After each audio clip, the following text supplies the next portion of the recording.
Pas du tout, un peu, beaucoup, passionnément, le RN est-il toujours autant russophile, eurosceptique ou atlantiste ? Sur fond de guerre en Ukraine et sous la présidence de Trump aux États-Unis, la vision internationale du RN est devenue toujours plus ambiguë et totalement illisible. L'anti-américanisme est l'un des marqueurs de l'extrême droite, et il a longtemps été le credo de Marine Le Pen et du Front National. Mais en pleine guerre de la Russie en Ukraine, la dédiabolisation du parti passe aussi par sa volonté de dissiper les soupçons de russophilie, ce qui change son logiciel. Bien sûr, la France a eu raison de soutenir aux côtés de ses alliés l'Ukraine et les Ukrainiens. Il ne faut pas oublier que dans ce dossier, il y a un agresseur et un agressé. Cet agresseur, c'est la Fédération de Russie, cet agressé, c'est l'Ukraine. Du moins en partie. Dans les faits et dans les votes, au Parlement européen, le soutien du RN à l'Ukraine est plus que ténu.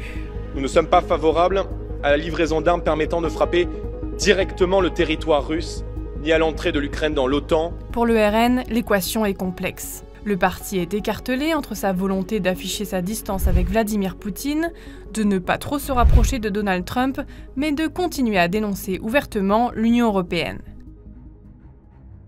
Un discours difficile à tenir, à l'heure où la défense européenne est érigée par Macron et d'autres en chantre de notre sécurité commune.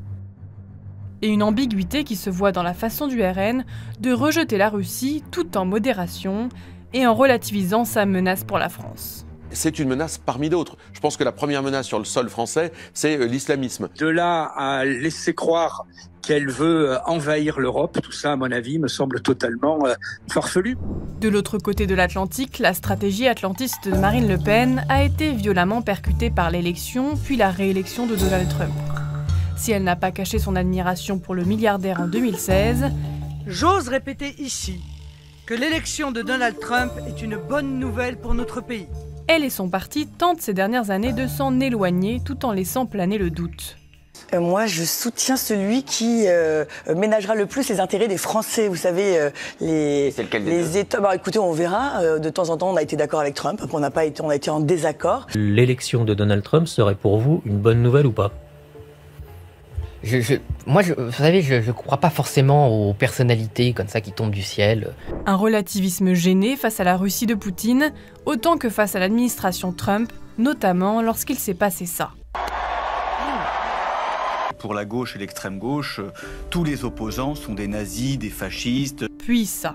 In Britain and across Europe, free speech, I fear, is in retreat. Ce que dit Vance est assez lucide. La liberté d'expression est aujourd'hui en danger dans notre pays. Ou encore ça. You're gambling with World War III. And what you're doing is very disrespectful to the country, this country. Qu'il puisse y avoir des mots durs. Après tout, c'est assez normal. La vie et la politique ne sont pas si éloignées que cela. Avec la décision américaine de suspendre l'aide à l'Ukraine, Marine Le Pen a finalement tenté une clarification. C'est très cruel pour les soldats ukrainiens engagés dans une défense patriotique de leur pays. Avant un tête-à-tête avec un très pro-Trump et très pro-Poutine, le Premier ministre hongrois Viktor Orbán de passage à Paris.